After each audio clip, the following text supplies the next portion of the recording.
이 시간 당회장 목사님께서 유대인의 쉐마 교육을 본받자라는 제목으로 말씀을 전해주시겠습니다. 목사님 나오시겠습니다. 5월은 가정의 달입니다. 또한 오늘은 어린이 주일이기도 합니다. 1년을 위해서는 곡식을 심고 10년을 위해서는 나무를 심고 100년을 준비하는 데는 사람을 키우라는 말이 있습니다. 기름 한 방울 나지 않는 우리나라에서 유일한 자원이라면 그것은 사람입니다. 사람을 키워서 세계 무대 위에 올려놓아야 합니다. 기업도 세계 제1의 상품을 만들어야 합니다. 세계 경쟁에서 떨어지면 하루아침에 추락해버립니다. 1등이 되려면 모방으로는 될 수 없습니다. 1등은 남보다 앞서가는 창조력에서 나오는 겁니다. 여러분, 세계에서 연구 대상이 이스라엘 민족입니다. 이스라엘은 1967년 300대 1에 아랍에서의 전쟁이 일어났습니다. 그 전쟁을 6일 만에 승리를 했습니다. 그리고 2000년 동안 나라를 빼앗기고 디아스포라로 전 세계에 흩어진 민족으로 살았습니다. 그럼에도 불구하고 다시 나라를 회복했을 때 언어를 잃어버리질 않았어요. 자기 나라 언어를 2000년 흩어져 살던 민족이 그걸 자기 언어를 지키고 있었던 거예요. 굉장한 거죠. 여러분, 그리고 그 소수민족이 전 세계의 노벨상의 30%를 유대인이 차지합니다. 미국에서 살고 있는 유대인들이 2.5% 정도 된다고 합니다. 그들이 정치, 경제, 문화, 언론까지 보이지 않는 움직이는 큰 손들이 이 유대인들입니다. 유대인의 강인한 민족 정신이 우연이 아니라는 것을 우리가 알아야 합니다. 이게 어디서 나온 힘이냐? 바로 쉐마 교육에서 나온 것임을 알아야 됩니다. 유대인들은 가정에서 철저히 신앙으로 민족 정신을 계승합니다. 그리고 교육은 하나님 말씀을 중심으로 모든 교육이 이루어지는 거예요. 이게 바로 쉐마 교육입니다. 쉐마라는 말은 들으라는 히브리어입니다. 쉐마는 단순히 하나님 말씀을 듣는 것을 넘어서서 여러분 순종하며 지키는 데까지 나가는 포괄적인 의미가 있는 게 쉐마예요. 이 쉐마 교육은 하나님의 말씀을 들려주는 겁니다. 부모들은 자녀들이 알아듣지 못할지라도 하나님의 말씀을 끊임없이 들려주는 거예요. 그래서 여러분, 태아 교육의 출발이 이게 유대인으로부터 시작된 겁니다. 아이를 임신했을 때 그 엄마는 서서 성경책을 하루에 몇 시간씩 읽는 거예요. 누구를 위해서? 태아를 위해서 하나님 말씀을 들려주는 겁니다. 이게 쉐마 교육이에요. 전 세계에 공교육에 힘을 쏟지 않는 나라가 이스라엘입니다. 오전 4시간 동안은 성경을 배우고 오후 4시간 동안 일반 교육을 한다고 합니다. 그런데 전 세계에 청소년 문제가 가장 없는 나라가 유대인들이에요. 이들은 철저히 쉐마 교육에서 시작됩니다. 교육의 모티브가 먼저 하나님의 말씀을 들려주는 거예요. 하나님 말씀을 들려주는 데서 출발을 하는 거예요. 그렇습니다.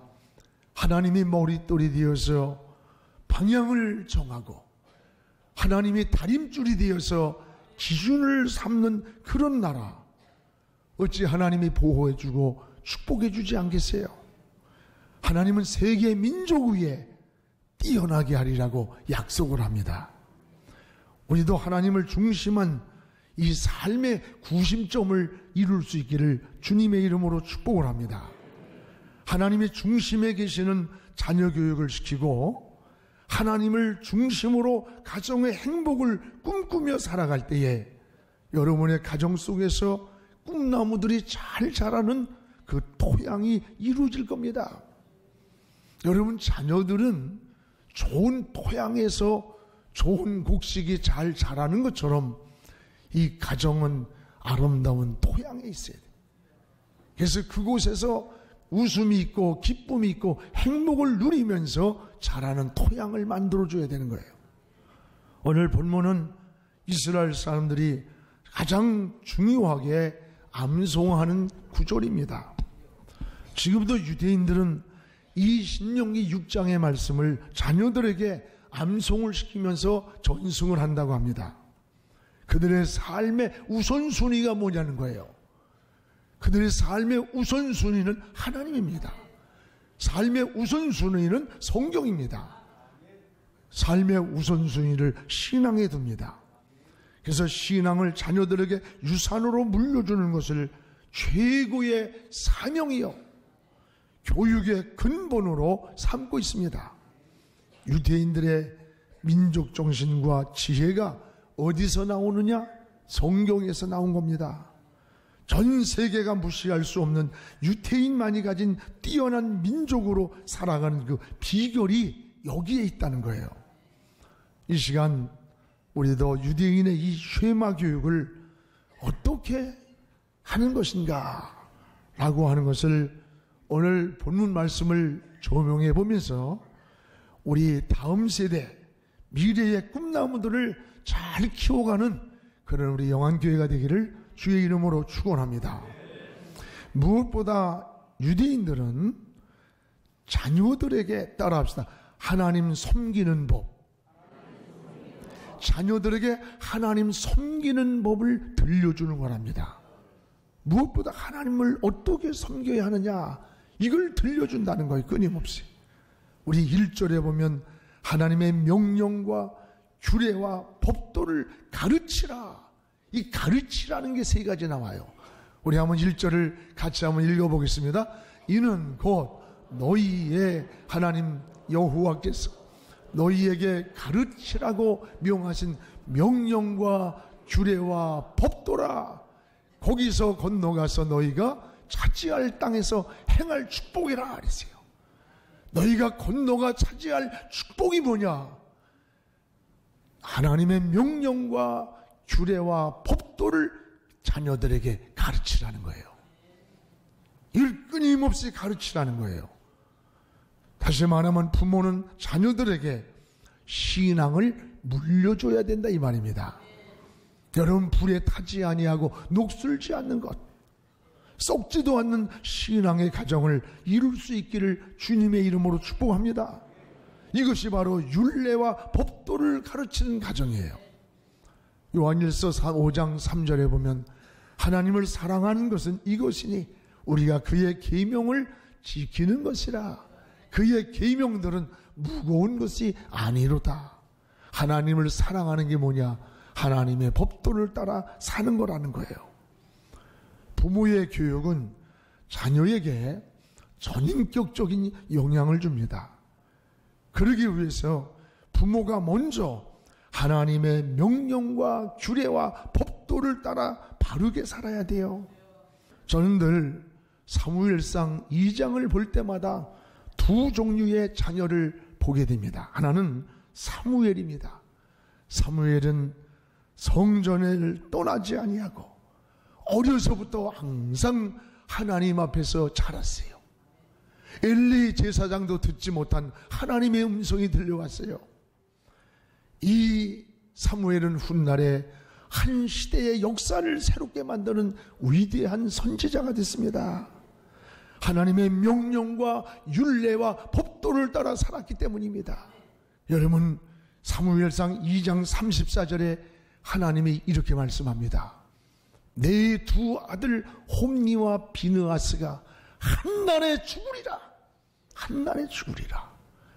그 둘에 당할 그 일이 내게 표징이라.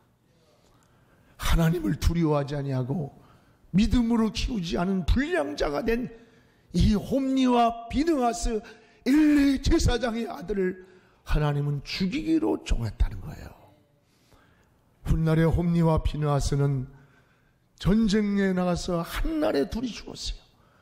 이 소식을 전해들은 엘리 제사장이 충격을 받고 의자에 앉아있다가 목이 부러져서 죽어버리는 거예요. 여러분, 이것이 우연입니까? 아닙니다. 원인이 없는 결과가 없어요. 사무엘상 2장 29절을 우리 한번 같이 읽어보겠습니다. 너희는 어찌하여 내가 내 초수에서 명령한 내 제물과 예물을 밟으며 내 아들들을 나보다 더 중히 여겨 내 백성 이스라엘이 드리는 가장 좋은 것으로 너희들을 살찌게 하느냐? 너희가 어찌하여 하나님의 탄식이에요. 하나님의 진노요 분노예요. 어찌하여 내 하나님 초수에서 명령한 제물을 내가 밟으며 더럽히며 우습게 여기며 경히 여기며 내 아들들을 나보다 중히 여겼다. 자식 새끼들을 하나님보다 더 중히 여겼다는 거예요.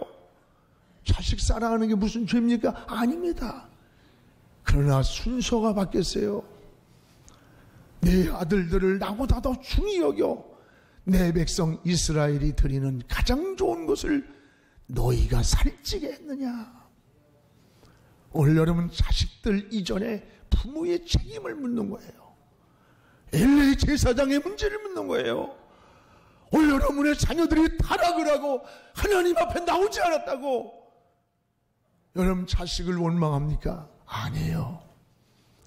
우리 가정이 정말 찬송 소리가 들리고 기도 소리가 들리고 사랑과 평안이 있고 웃음소리가 들리는 그런 가정의 토양이 있습니까? 하나님 떠나면 죽는 줄 알고 하나님을 우선순위를 지내고 여러분, 하나님 앞에 주일이면 구별하여 철저히 죽게 드리고 어려서부터 11조를 철저히 구별해서 하나님의 것으로 구별할 수 있는 하나님 우선순위로 키웠다면 그들이 빗나가는 것 같지만 다시 돌아옵니다. 다시 돌아옵니다. 오늘 여러분, 하나님이 오늘 지금 홈리와 비느하스가 죽은 그 모든 결과가 엘리 제사장을 향해 책망하는 거예요. 어찌하여 네 자식 새끼들을 이렇게 키웠느냐? 나보다 더 중히 여겼느냐? 여러분, 하나님보다 더 중히 여기는다는 말이에요. 사랑하는 여러분, 하나님의 명령과 법도와 규례를 바로 가르치지 않았다는 말이에요. 신앙으로 키우지 않았다는 말이에요. 오늘 우리는 어떻게 해야 되느냐? 여기 2절에 보면 따라합시다. 신앙의 DNA를 물려줘야 한다. 우리 신앙의 DNA를 물려줘야 돼요. DNA가 뭐 유전자 아니에요, 유전자. 오늘 2절을 우리 같이 한번 읽어봅시다. 2절을 곧 너와 내 아들과 내 손자들이 평생에 내 하나님 여호와를 경외하며 내가 너희에게 명한 그 모든 규례와 명령을 지키게 하기 위한 것이며 또 내 나를 장구하게 하기 위한 것이라. 여기에 너와 내 아들과 그리고 내 손자, 이게 몇 대입니까? 너와 내 아들 그리고 손자 3대가 나와요. 오늘 신앙의 대를 이어가면서 신앙의 혈통을 지키는 걸 우리에게 말해주는 거예요. 이런 신앙의 혈통을 이어가는 가정은 꿈이 있습니다. 하나님의 축복이 있습니다. 어려서부터 우리는 이런 신앙의 꿈나무를, 신앙의 혈통을, 이런 유전자를 물려줘야 되는 거예요. 성경에서 저는 신앙의 혈통을 가장 잘 물려받은 사람이 청년 디모데라고 생각해요. 성경에 보면 바울이 디모데를 칭찬할 때 디모데후서에 디모데야, 네 청결한 양심, 아주 깨끗하고 청결한 양심, 네가 은혜의 눈물을 경험한 것을 내가 안다. 그리고 내 속에는 거짓이 없는 믿음을 내가 본다. 그러면서 뭐라 그래? 이게 우연히 생긴 게 아니라 내 외할머니 로이스 속에 있더니 내 어머니 유니게 속에 있더니 바로 내 속에도 있도다. 이게 그냥 받은 게 아니라 신앙을 전승받은 거라는 거예요. 그 외할머니로부터 그 어머니로부터 흘러나온 신앙의 유전자가 이 디모데 속에 머물렀다는 거예요. 그래서 착한 양심과 인격과 거짓 없는 믿음과 하나님의 은혜의 눈물을 내가 보았다고 하면서 칭찬하고 훗날에 바울은 그를 내 아들이라고 그러잖아요. 하나님과 사람 앞에 인정받는 사람이 되었던 거예요. 여러분, 아브라함의 가정을 보십시오. 신앙의 혈통이 잘 계승되지 않습니까? 아브라함이 이삭에게 나타나고 또 이삭의 신앙이 야곱에게 나타나고 야곱의 신앙이 요셉에게로 전달하여 이스라엘 민족을 이룬 겁니다. 아브라함의 뿌리로부터 이스라엘 민족이 이루어진 거예요.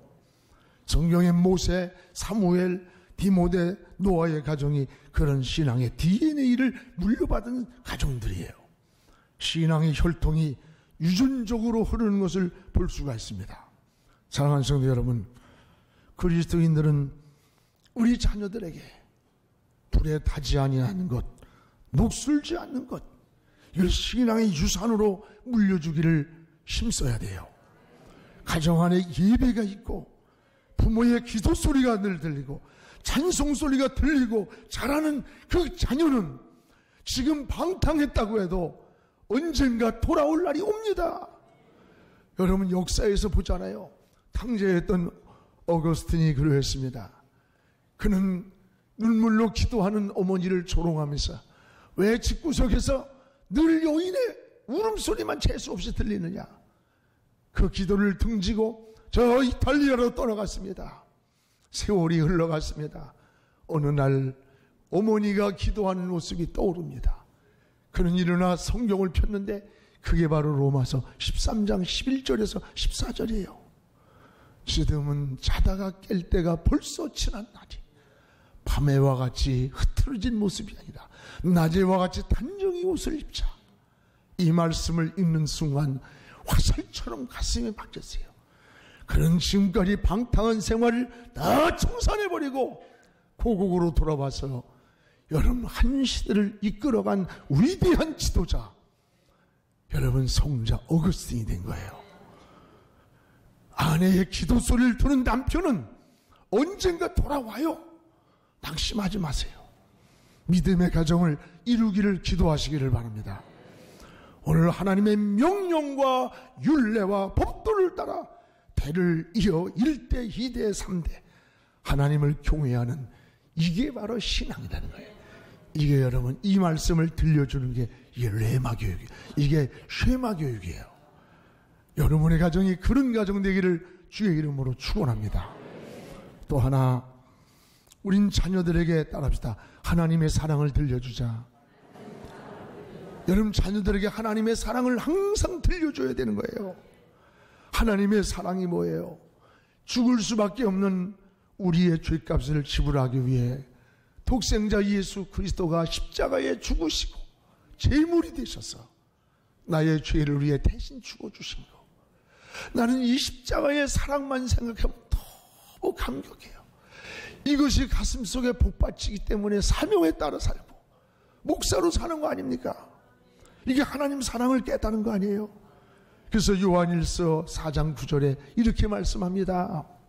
하나님의 사랑이 이렇게 나타난 바 되었으니 하나님의 자기의 독생자를 세상에 보내심은 그로 말미암아, 그 예수 독생자로 말미암아 우리를 살리려 하심이라. 할렐루야. 우리를 살려주신 거 아닙니까? 이게 은혜 아닙니까? 이게 사랑을 깨닫는 거예요. 이 사랑을, 이걸 자녀들에게 끊임없이 여기 쉐마 들려주라는 거, 들려주라. 그래서 오늘 여기에 여러분 4절에 보세요. 뭐라고 했나? 4절에 이스라엘아 들으라. 이 들으라 이 말이 뭐예요? 쉐마. 이 말이 쉐마예요. 들으라. 뭘 들리냐? 우리 하나님 여호와는 오직 유일한 여호와시라. 우리 하나님만이 유일한 여호와시라. 이걸 들으라는 거예요. 쉐마, 하나님은 유일하신 분이다. 하나님은 창조주다. 전능하신 분이다. 생명의 주인이다. 하나님 외에 다른 신이 없다. 오직 하나님을 믿어야 구원받는다. 영원한 생명이 있다. 이것을 자녀들에게 끊임없이 들려주라는 거예요. 끊임없이 들려주는 거예요. 이게 쉐마 교육이에요. 이게 쉐마예요. 여러분, 이런 가정에서 신앙이 자라면 왜 자녀들이 떠나고 집에 들어가기 싫어서 밖에서 맴돌고 있겠어요? 뭔가 집이 그립고 날이 저물면 빨리 돌아가고 싶은 것이 가정이 되어야 되는 거 아닙니까? 이게 가정의 달에 회복해야 할 우리의 목표입니다. 그리고 또 뭐랍니까? 뭘 들려주느냐? 하나님을 사랑하라는 소리를 들려주라는 거예요. 하나님을 사랑하라. 5절을 보세요. 5절 우리 같이 읽겠습니다. 너는 마음을 다하고 뜻을 다하고 힘을 다하여 내 하나님 여호와를 사랑하라. 사랑하라는 말을 들려주라는 거예요. 자녀들에게.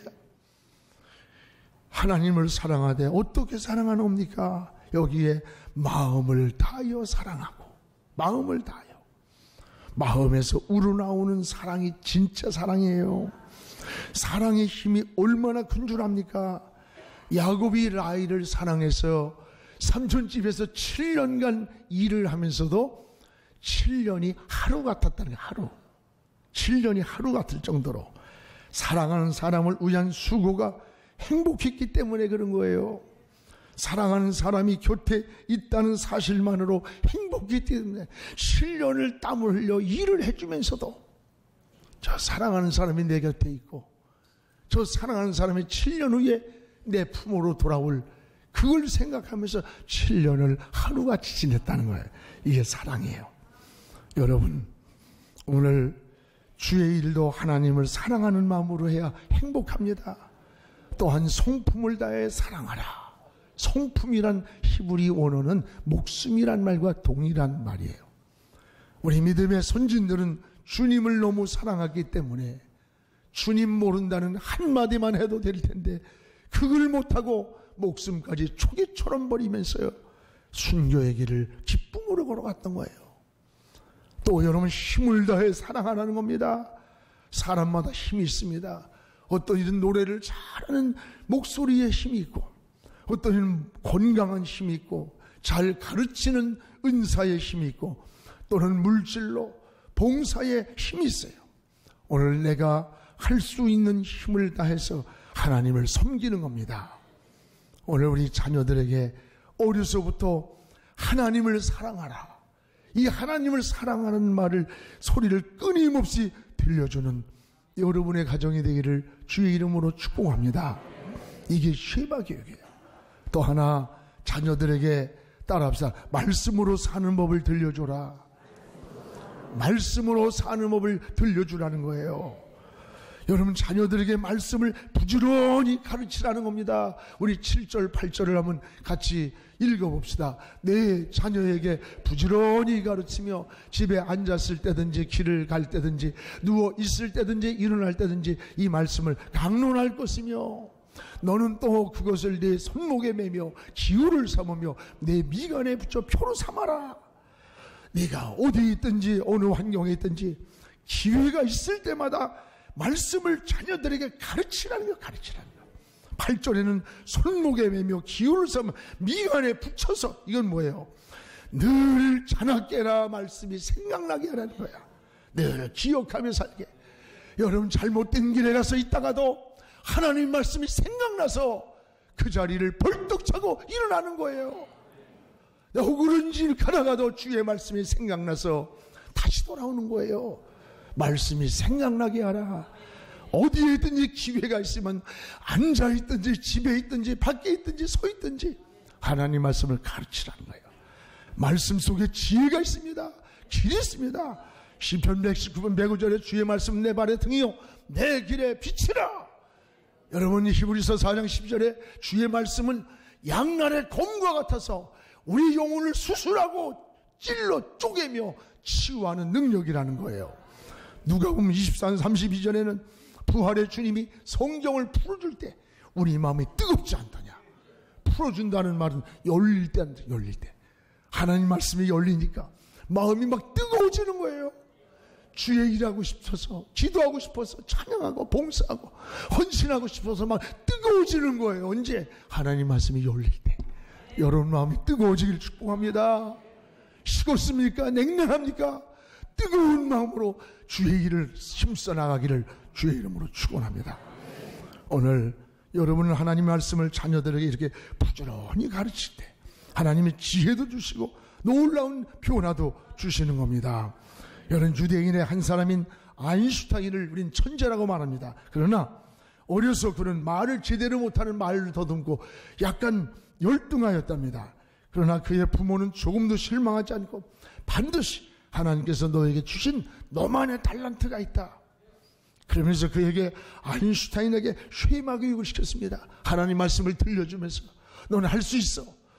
용기를 주면서 적극적인 긍정적인 소망을 줬답니다. 여러분, 이 자녀가 훗날에 세계적인 물리학자 아인슈타인 아닙니까? 이것이 바로 하나님 말씀을 들려주는 쉐마 교육이라는 거예요.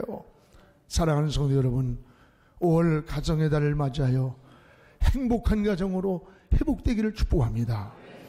요즘 뻐꾸기 아이들이라고 하는 신조어가 많이 있답니다. 뻐꾸기는 뭐예요? 외로운 길을 말해. 외로운 걸 뻐꾸기라 그래요. 부부가 해체가 되어서 갈 곳이 없는 아이들을 뻐꾸기 아이라고 표현합니다. 요즘 너무 쉽게 만나고 너무 쉽게 헤어지는 것 같아요. 부부는 둘만의 문제가 아니에요. 자녀와 직결되어 있고 가족사와도 직결되어 있는 게 부부관계입니다. 믿음이 중심이 되어 서로 사랑하고 존중하는 그런 가정이 될 때 행복한 가정을 이룰 수가 있습니다. 여러분, 우리 자녀들에게 불에 타지 않고 녹슬지 않는 그런 신앙을 유산으로 물려줍시다. 부모의 기도 소리를 듣고 자란 자녀는 방탕했다가 돌아와요. 아내의 기도 소리를 집에서 늘 들은 남편은 언젠가 주님 앞으로 나옵니다. 대를 이어 하나님을 경외하는 믿음의 혈통을 계승해가는 이 은혜가 여러분 가정 모두에게 있기를 주의 이름으로 축원합니다.